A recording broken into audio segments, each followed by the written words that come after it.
Olá e vamos para mais um Podgat. E hoje nós vamos falar sobre avaliação pré-anestésica e a importância desse procedimento. Para isso nós temos como convidada a doutora Maíra, que é médica anestesiologista aqui da Rede Mário Gatti. Obrigado por ter aceito o convite, Maíra. Seja muito bem-vinda para falar desse assunto que é muito importante, né? A avaliação pré-anestésica. Por que é tão importante?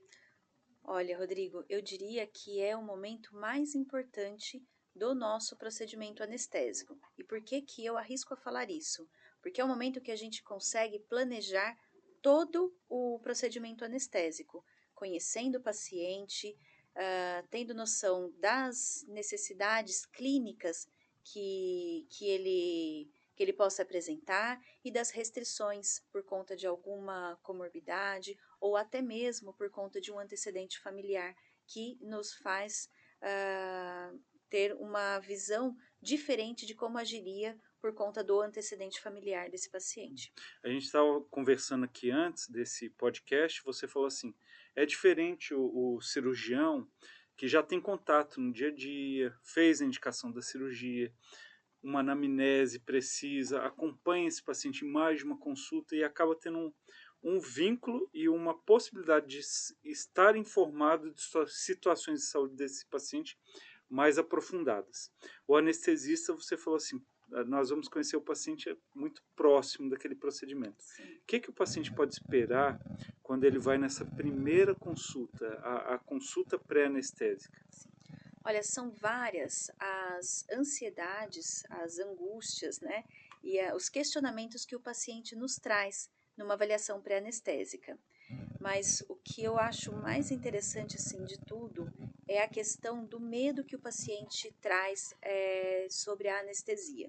E eu costumo quebrar um pouco esse gelo quando a gente inicia uma consulta, uma avaliação pré-anestésica, com o seguinte diálogo. Ai, doutora, eu tenho muito medo, eu morro de medo, tô doida para fazer o procedimento cirúrgico, preciso dele por tal motivo, sempre quis fazer um procedimento cirúrgico nesse caso, ou tenho que passar por conta de uma melhora de qualidade de vida, mas o que eu tenho medo é da anestesia.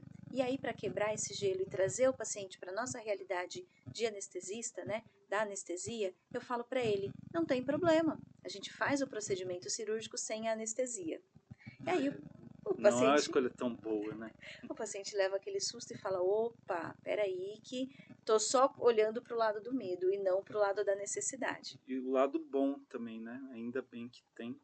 Por que Exato. será que ainda existe esse conceito na sociedade de que a anestesia geral ou hack ou peridural é tão perigosa, sendo que diariamente são feitos milhares, milhões de procedimentos anestésicos sem intercorrência? Seria mais ou menos igual avião, eu perco um pouco do controle da situação, e a gente sabe que o avião é um meio de transporte extremamente seguro, mais seguro que quase Sim, todos os outros. Seria mais ou menos esse conceito na anestesia também, sim. um mito Isso, do passado? sim, isso é um dos pontos, né? A questão da pessoa perder. Primeira coisa, a pessoa vai entrar num ambiente que é o centro cirúrgico diferente da rotina, né? E muitos, quando entram, falam assim: nossa, eu não imaginava que era desse jeito um centro cirúrgico. Nossa, quanta gente para me atender ao mesmo tempo. Então, assim, principalmente quando se passa por um primeiro procedimento cirúrgico, é tudo novo, é tudo diferente. E tudo que é novo, o ser humano já tem uma preocupação maior de passar por aquilo. Então, esse é um dos pontos. O segundo ponto é que nós temos um histórico da questão anestésica que foi a sua evolução. A, esse é o início até mesmo da minha profissão. Antigamente, né, no início aí da realização de procedimentos cirúrgicos, da intervenção cirúrgica, quem fazia o papel do anestesista era o próprio cirurgião. Então, o cirurgião ele tinha que se preocupar com o equilíbrio, a homeostase, que a gente chama, né, do paciente, e ao mesmo tempo com o procedimento cirúrgico em si. Então, se o paciente estivesse sangrando, se o paciente precisasse de mais É um volume, olho no peixe, outro no gato? Mais ou menos exatamente. isso, né? Então, corria-se mais riscos. Além disso, é, o tipo de medicação usada anteriormente era muito diferente. né? Hoje a tecnologia avançou não apenas no maquinário, na aparelhagem, mas avançou também na questão farmacológica. Hoje nós temos medicamentos que nós temos muito mais facilidade de manejar. Acabou o procedimento cirúrgico, acaba também o procedimento anestésico, no sentido de ministrar medicamentos para manter o paciente sob anestesia, por exemplo, geral, ou uma sedação, uma anestesia combinada que seja. Então, o paciente já inicia um despertar. No passado, tem-se, muitas vezes até pacientes me trazem, porque minha avó, fulano, foi fazer um procedimento cirúrgico e dormiu por 2 dias. Isso a gente não vê muito, não tem mais essa rotina, né? Isso não acontece. O paciente vai para a sala pós-anestésica, né, para recuperação pós-anestésica, ele já vai desperto. E pode estar sonolento ainda, e vai recobrando consciência ao longo desse processo de recuperação pós-anestésica. E aí, quando vai para o quarto, já está acordado, né? Não é aquele momento que ele vai dormir uma semana, um dia que seja, né? Então, esse é um outro ponto. E além disso, quando a gente fala da questão de melhora da tecnologia, a nossa aparelhagem para monitorização intraoperatória também evoluiu absurdamente. A gente consegue observar se o paciente, questão de sangramento, se o paciente sangrou, a gente precisa passar mais volume, se aquele volume que a gente precisa passar é um soro, Uhum. ou, por exemplo, se já precisa de uma transfusão de sangue.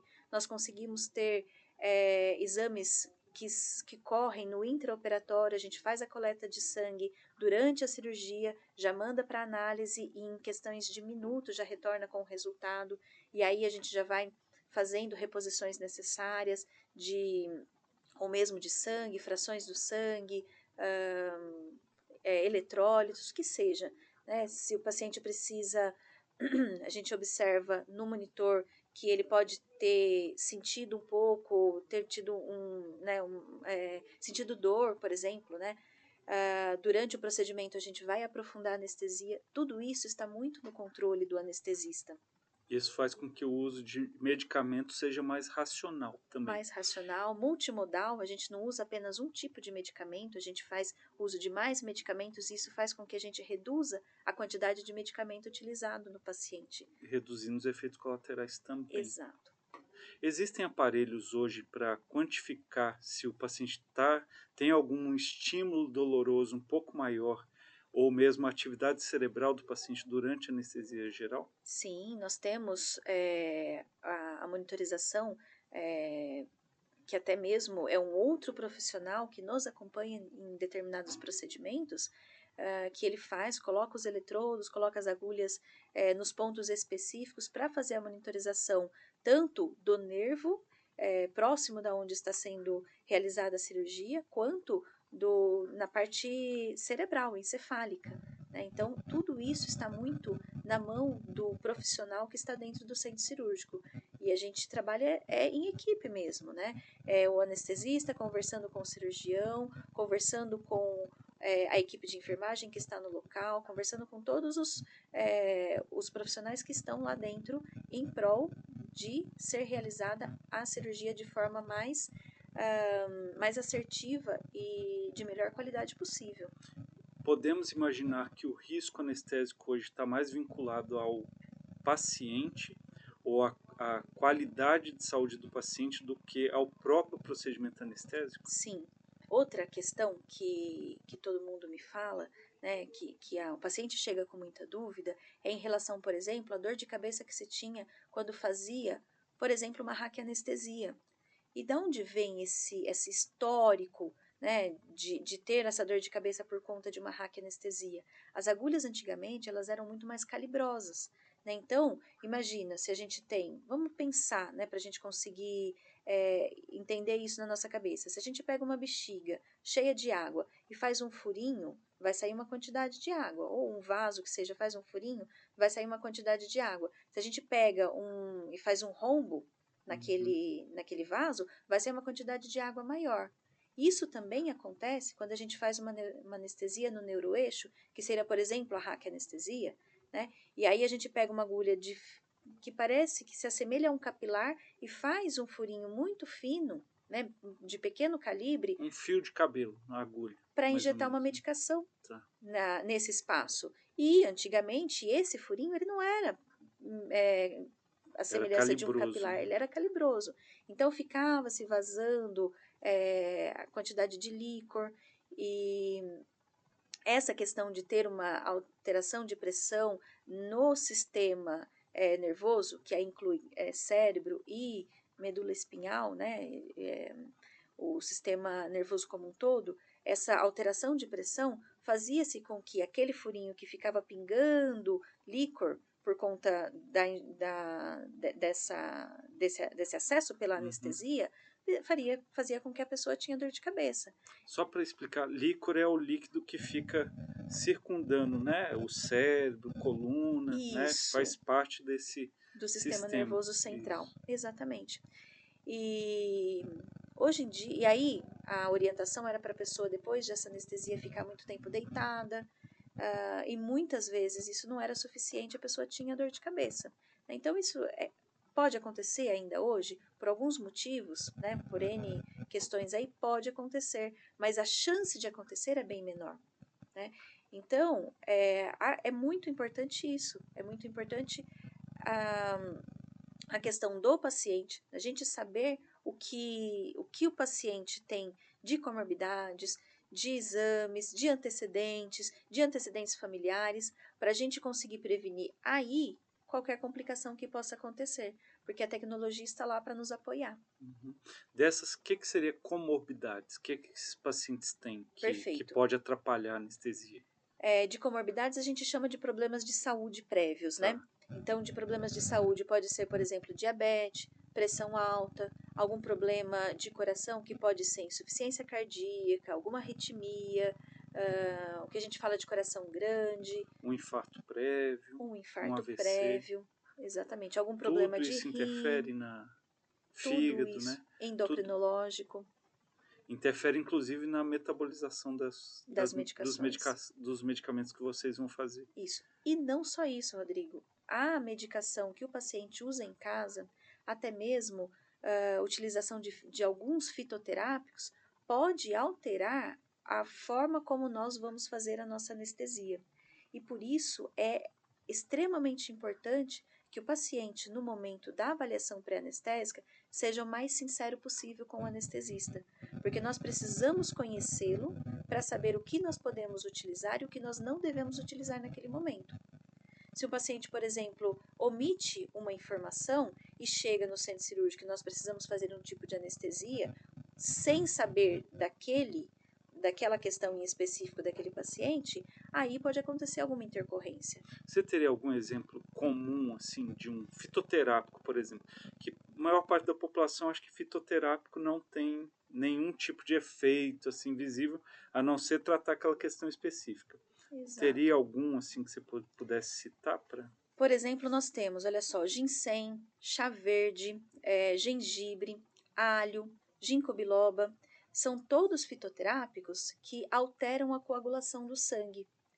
Então, esses medicamentos precisam ser conversados com o anestesista e ele vai informar, vai orientar quanto tempo antes do procedimento é necessário ficar sem esse tipo de fitoterápico, sem o uso desse tipo de fitoterápico, para que seja feito, por exemplo, uma raquianestesia, né? Porque vai mexer com a coagulação do sangue, então dependendo do tipo de procedimento até mesmo, né, que vai ser Até o feito, procedimento cirúrgico, né? Pode exato. ser que não. Pode ser que a gente precise ou postergar um pouco para dar tempo do organismo recuperar A a, coagulação, a, no coag- caso, né? a Uhum. coagulação do sangue e aí fazer o procedimento com mais segurança. Dá para ser feito o manejo, desde que seja informado. Se o paciente Exato. não informa, A você gente é não pego de tem como surpresa. gerenciar tudo isso, né? Isso. E tem uma questão muito específica. Você falou do paciente ser sincero com o anestesista, que está conhecendo ali a primeira vez na visita pré-anestésica, às vezes está acompanhado. E a questão das drogas, que às vezes a gente observa até com bastante frequência, né?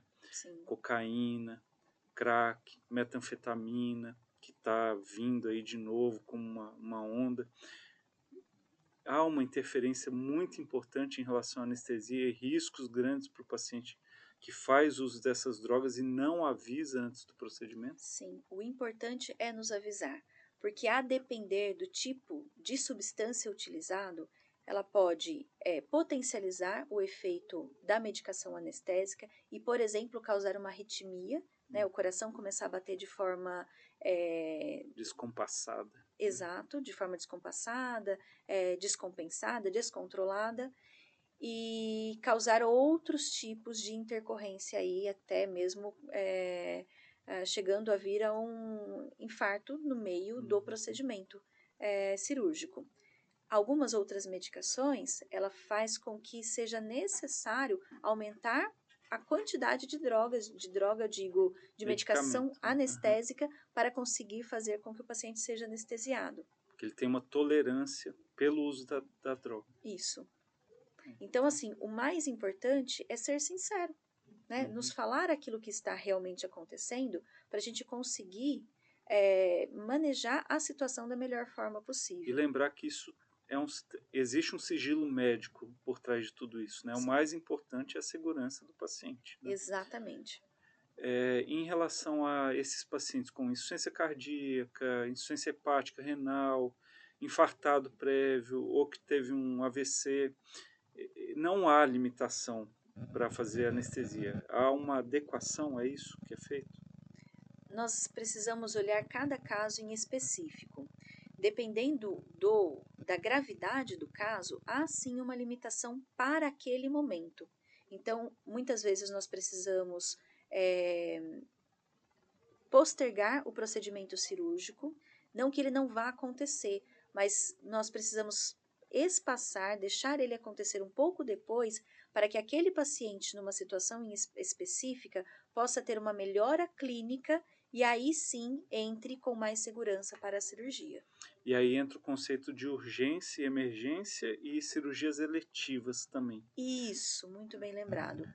Qual que seria essa diferença? O que é cirurgia eletiva e o que é uma urgência?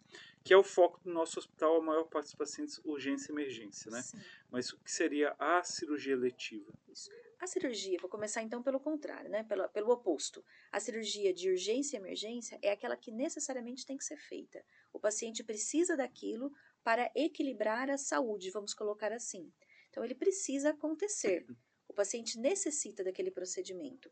O eletivo é aquele que o paciente quer fazer. Há uma necessidade de ser realizado o procedimento para uma melhora de vida, uma melhora de qualidade de vida, uma melhora clínica do paciente, mas não precisa ser feito naquele momento. Dá para ser feito em outro momento, sem que isso prejudique a saúde do paciente. Isso é o eletivo. Então, nesse momento, quando a gente fala de eletivo, nós conseguimos, como não tem a necessidade de fazer o procedimento naquele momento, nós não precisamos, melhor dizendo, entrar com o paciente do jeito que ele chegou. Se ele chega hipertenso, descontrolado, você tem a chance de instituir um tratamento antes, controlar Isso, a pressão para depois fazer a cirurgia. Dias depois, né? isso. Semanas depois. Mas aí você pode me perguntar se dá para controlar a pressão dentro do procedimento cirúrgico e anestésico, por que eu tenho que postergar?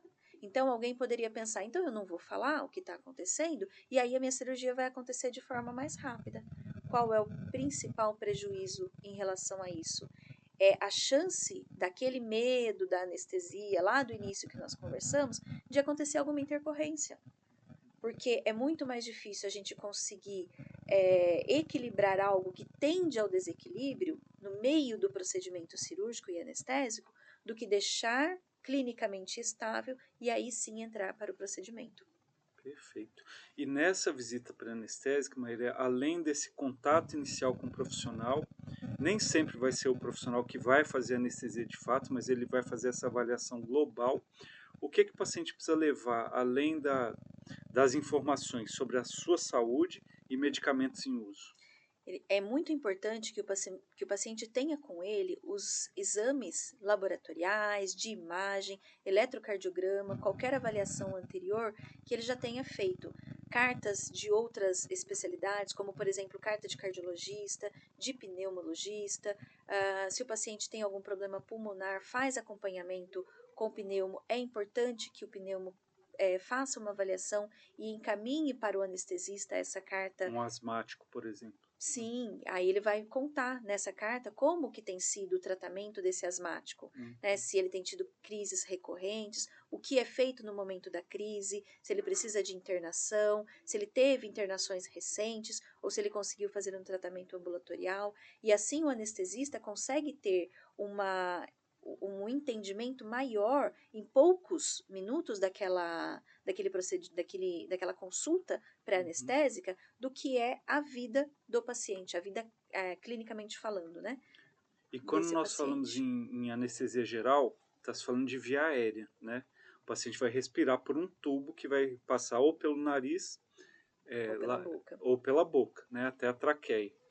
Essa avaliação também de via aérea, a dificuldade de entubar um paciente é feita na visita pré-anestésica? Sim, porque no momento que a gente vai iniciar o procedimento anestésico, nós precisamos já estar preparados para que aquela via aérea necessariamente seja mantida pérvia. Pérvia que eu digo, o ar consiga continuar entrando e saindo. Então, anestesiei, preciso passar esse tubo que você comentou, que pode ser o via oral ou nasal, e é uma via aérea que é mais difícil de ser acessada, eu tenho que me prevenir. Eu preciso de outro equipamento junto comigo para que eu consiga fazer com efetividade esse manejo dessa via aérea. Então, nós temos que traçar um plano A, que a gente fala, né, o plano A, mas nós temos que ter também o plano B e o plano C. Se o plano A não der certo, porque é uma via aérea que a gente classifica como via aérea difícil, e o meu plano A não foi efetivo para acessar essa via aérea, eu tenho que ir para o plano B. Mas se o meu plano, geralmente o plano B a gente consegue acessar, mas se caso a gente não consiga fazer o acesso com o plano B, nós temos que ter o plano C. E eu só vou conseguir ter, eu como anestesista, toda essa noção do que eu posso esperar de um paciente se eu já tenho avaliação pré-anestésica. O que seriam esses pacientes com via aérea difícil? São pacientes. Quais as características desses Ah, sim. pacientes? São pacientes que têm o queixinho mais, como eu diria, Posterior para isso, trás, né? que a gente chama de, por exemplo, retrognata, Uhum. pescoços mais curtos, pacientes obesos, até mesmo, olha só, um dado importante. Quando o paciente tem uma barba muito volumosa, nós temos dificuldade de acoplar a máscara para fazer a ventilação do paciente. Uhum. O que é a ventilação? A gente acopla a máscara boca e nariz e aí a gente oferta oxigênio por intermédio dessa máscara. Se eu tenho a barba que fica fofinho e eu vou colocar a máscara e o ar fica vazando pela barba, eu tenho mais dificuldade de ofertar o oxigênio para esse Uhum. paciente. Isso a gente chama de prerrogativa de via aérea difícil. E aqueles que não abrem tanto a boca também? Perfeito. Pacientes que não abrem muito a boca, que a gente vai medir, né, com a quantidade 3 dedos, e se os 3 dedos do paciente couber dentro da boca, vou demonstrar, né, teria que ser uma abertura maior do que isso, a gente não conseguiria fazer o manejo dessa via aérea usando a aparelhagem que corriqueiramente a gente utiliza no centro cirúrgico, que é a laringoscopia direta. Uhum. Outro exemplo, paciente que não tem mobilidade cervical, que a gente não consegue fazer essa movimentação do pescoço, também tem uma dificuldade maior de acessar essa via aérea. Então, realmente a visita pré-anestésica ela é extremamente complexa, né? Você não está vendo só, não é uma entrevista, né? É Não, rápida, não é uma consulta tão demorada, creio eu, isso. né? Mas ela é riquíssima em informações, né? E Para não é essa uma segurança. burocracia a mais, né? Não Uhum. é tirar o paciente de casa no momento que ele já está se organizando para o procedimento cirúrgico para passar por mais uma burocracia. É extremamente necessário. Maíra, para finalizar, o paciente passou na visita pré-anestésica, foi aprovado, está tudo certo, o roteiro está feito, seja ele um paciente com saúde excelente, seja um paciente com necessidades especiais para esse procedimento anestésico. Pode ser que chegue, a entrevista é feita alguns dias antes, chega na hora do procedimento e tenha que ser suspenso por algum motivo, isso acontece com uma certa frequência? Acontece. E eu costumo dizer para os pacientes o seguinte: nós que estamos no centro cirúrgico, você como cirurgião vai concordar comigo, nós estamos lá para fazer o procedimento. mas a gente quer que esse procedimento aconteça no melhor momento possível para aquele paciente. Se a gente, como profissional, percebe que pode ter algum risco de ter alguma intercorrência durante o procedimento, por proteção ao paciente, a opção é postergar, suspender para novo agendamento. Não é que não vai fazer, mas a gente vai reagendar para que seja feito de novo, dado a sua especificidade, o que foi conversado no momento, fazer o manejo clínico, fazer o tratamento clínico e aí o paciente ser direcionado novamente para o centro cirúrgico no momento mais adequado para a saúde dele. É uma situação inesperada que pode surgir ali, né? E você ter que realmente manejar de outra forma.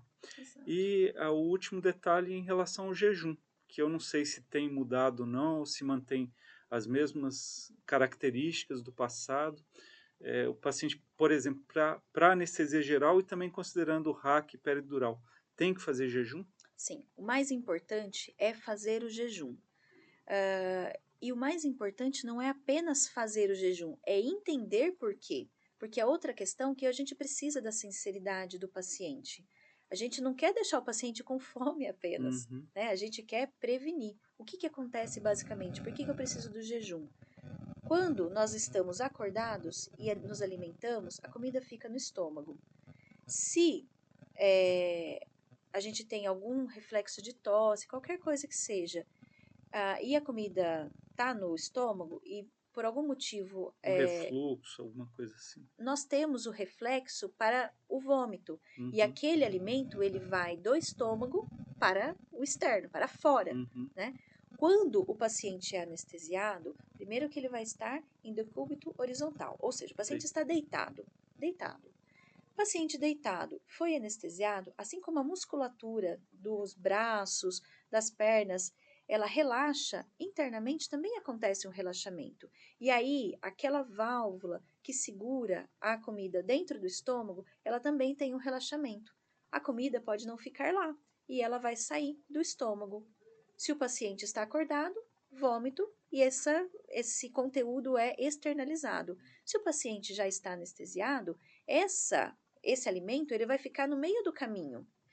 E no meio do caminho, quando a gente oferta o oxigênio e começa a ventilar o paciente, tem a necessidade de ventilar o paciente, o que acontece? O que nós temos de ligação entre o trato gastrointestinal, né, entre boca e estômago? Nós temos também a passagem para o pulmão. Então, anestesiado, esse conteúdo pode voltar e aí ser direcionado para pulmão, né? E aí nós temos uma broncoaspiração, que a gente chama, que é a passagem do conteúdo alimentar para pulmão. E aí pode ter várias intercorrências, várias questões aí relacionadas a esse fato que a gente não gostaria que acontecesse no meio de um procedimento. Intercorrências gravíssimas, né? Porque é alimento, é bactéria, é suco gástrico. Exato, Então, uma agressão muito grande, né? isso. Esse jejum, para cada procedimento, ele tem uma especificidade em relação a alimentos e líquidos também. Sim, nós temos as classes de alimento.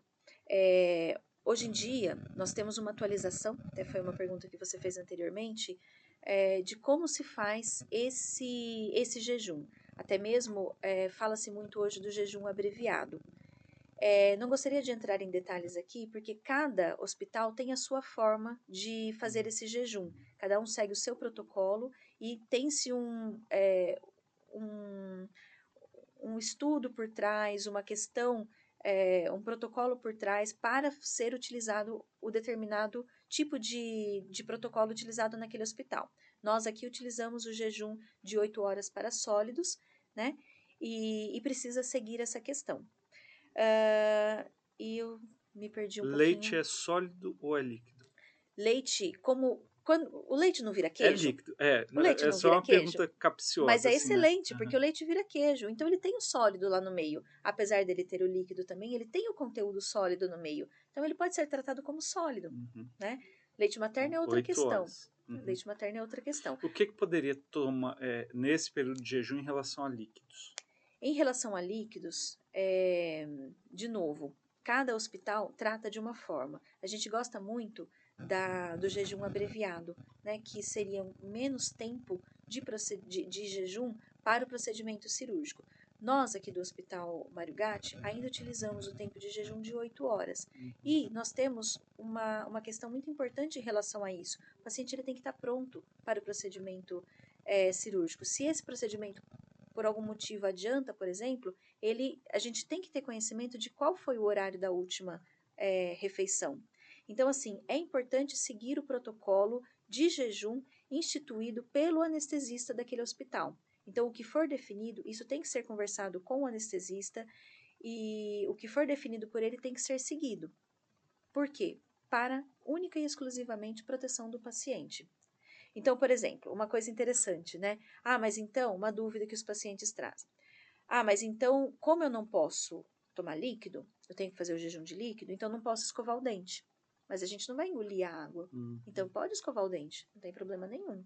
A questão mais importante é manter-se o jejum definido pelo seu anestesista, na avaliação O pré-anestésica. paciente às vezes pede para molhar a boca, assim, só para hidratar a língua, tudo, não precisa engolir a água, né? Sem engolir. Olha, eu lembro, eu já presenciei um episódio desse, um paciente meu, ele comeu bolachinhas de creme cracker durante a madrugada, falou que não aguentou a fome, que foi, e não avisou ninguém. Creme cracker com bolacha. Mas esse paciente, ele teve realmente um enorme refluxo desse conteúdo, teve uma pneumonite após, teve que ficar entubado, foi para UTI, só depois que ele acordou, depois de dias na Que ele UTI, contou. que ele contou que ele tinha ingerido e não tinha falado para ninguém. Então, realmente quase perdeu a vida por uma besteira, ele não conseguiu manter o jejum por esse período. Então, era melhor ter avisado, né? Olha, eu comi, suspende a cirurgia, faz em outro momento, Sim. mas acabou correndo um risco desnecessário. E aí que às vezes entra, né? Um paciente desse vai para a UTI e fala, foi anestesia. Não foi anestesia, foi a conduta do paciente inadequada, apesar de todas as orientações. Exatamente. Então você vê a importância, né? Não apenas do anestesista conhecer o paciente, mas do paciente conhecer também pelo que ele vai passar, né? Qual é o tipo de procedimento, o que ele precisa fazer, como ele tem que se preparar e até mesmo para ficar mais tranquilo. Nós fazemos isso todo dia. O paciente está lá, às vezes, pela primeira vez e única, né? Se for um caso eletivo, um procedimento estético, né? Vai ser aquele momento e não é a rotina, né? Uma novidade, né? Sim. Muito obrigado mais uma vez pela sua participação aqui. Acho que agrega demais esse tipo de orientação aos pacientes. E quer deixar algum recado final para os pacientes em relação à anestesia, ao medo anestésico especificamente? Sim. Queria deixar um recado para a turminha que vai nos encontrar no centro cirúrgico, que o importante é nos contar o que está acontecendo, principalmente a angústia, os medos, quais são as dificuldades que são encontradas por você como paciente, para que a gente consiga acessar isso e deixar esclarecido da melhor forma possível aquele momento que você, como paciente, vai passar junto com a gente dentro do centro cirúrgico. Estamos à disposição para tirar dúvidas, para até mesmo, se necessário, prescrever uma medicação para ficar mais tranquilo. E nós estamos aqui para apoiar nesse momento que pode ser único, né, como cirurgia, mas que nós estamos aqui dia a dia fazendo da melhor forma possível para deixar a sua cirurgia, o seu procedimento de ser o mais tranquilo o mais tranquilo E possível, seguro né? também, né? E não Tranquilo e esquecer, seguro, trazer sim. os exames, trazer os medicamentos que estão em uso, o Sim. histórico, né, de saúde, tudo isso. Muito obrigado. Vamos lá finalizar mais um Podgat. Se você puder, curta, compartilhe, passe esse vídeo para aqueles que possam se beneficiar dessas informações, especificamente os pacientes, né? Isso pode ser até um podcast passado aqui na rotina para os pacientes para orientação. E até o próximo Podgat. Tchau.